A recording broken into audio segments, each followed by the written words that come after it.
Hi everybody, welcome to Ainsworth Golf Academy from a very chilly day from England. Freezing outside. I'm glad I'm inside today teaching and not standing out in a driving range somewhere. Got the heater on, cup of coffee, happy days. So, question came in the other day from one of my viewers, and the question was there much difference in golf balls? Now, I get this question a lot from my pupils that I'm teaching, and when I'm custom fitting, people say, do golf balls really make much difference? Well, they do, and I'm going to tell you a little bit more about why they make a difference. If you are just starting or a beginner and your golf is of a pretty low standard and you're just learning the game, then all honesty, it's probably not going to make a massive amount of difference what sort of golf ball you're hitting. As long as it's round and wide, then absolutely fine. As you get better and as your skill levels start to improve, you're going to notice a difference in how golf balls perform.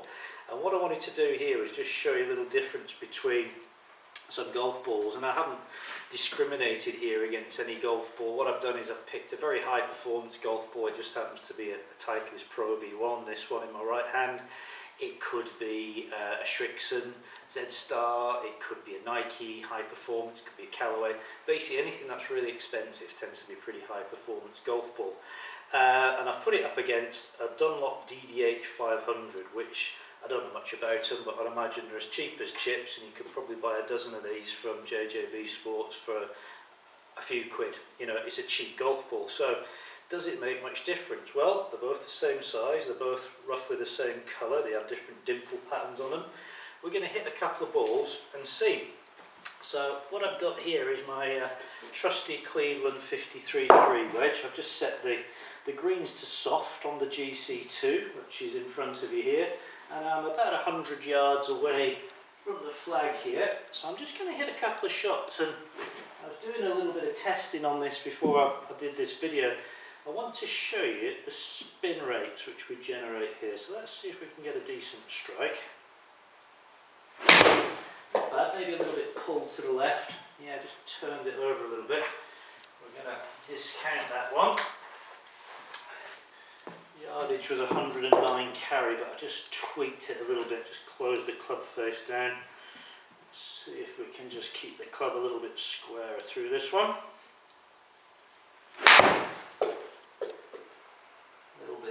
Thin, but we'll maybe have a look at that one. Yeah. 97 yards carry. Yeah, we're going to have a quick look at that. Okay, I didn't quite flush that, but I just want to show you what we've got here. So on the last shot there, it's 66 miles an hour club out speed. And the thing I want you to look at here is the total spin.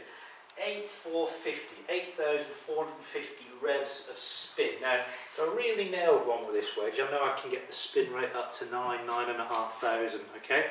That's with a high performance golf ball. So, what happens when we have a hit with this fella here, which is going to straight away, if I do the old bounce test, I don't know how it will hear this, but when I bounce the Pro V1, it feels quite soft on the club face.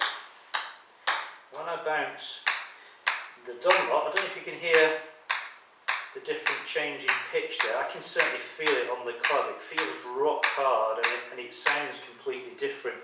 So let's give it a little hit and see if the numbers change that much. So I'm looking for around about 66 miles an hour club speed. And around about 100 yards of carry.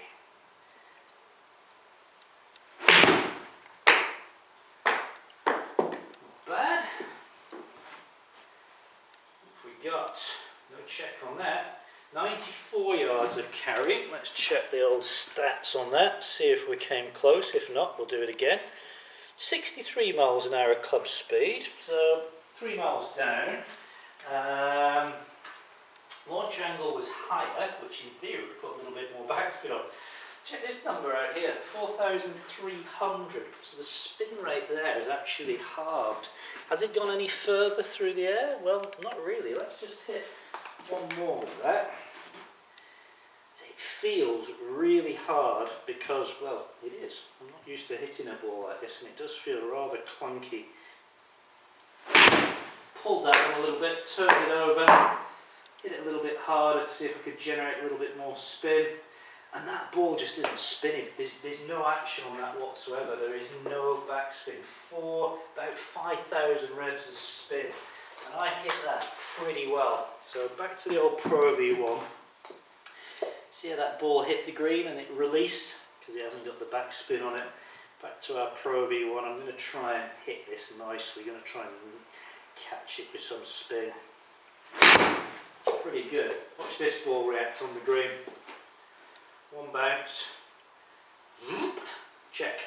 Spin rate on that one's going to climb back up. We got 8,100. So there you go. Massive difference in spin. So if you're a golfer who's playing to a pretty good standard, wants to be able to control the ball with your wedges around the greens, then ball like this, the hard ball, you're going to struggle. So throw that one away. We don't want it.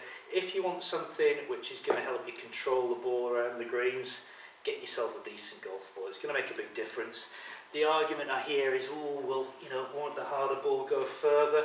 I've tested Pro V1s up against, harder golf balls. There's very little, if anything, in it. So don't believe all that hype. So, want control, go and invest in some decent golf balls. Thanks for watching. Post any comments. Good to see you. Speak again soon.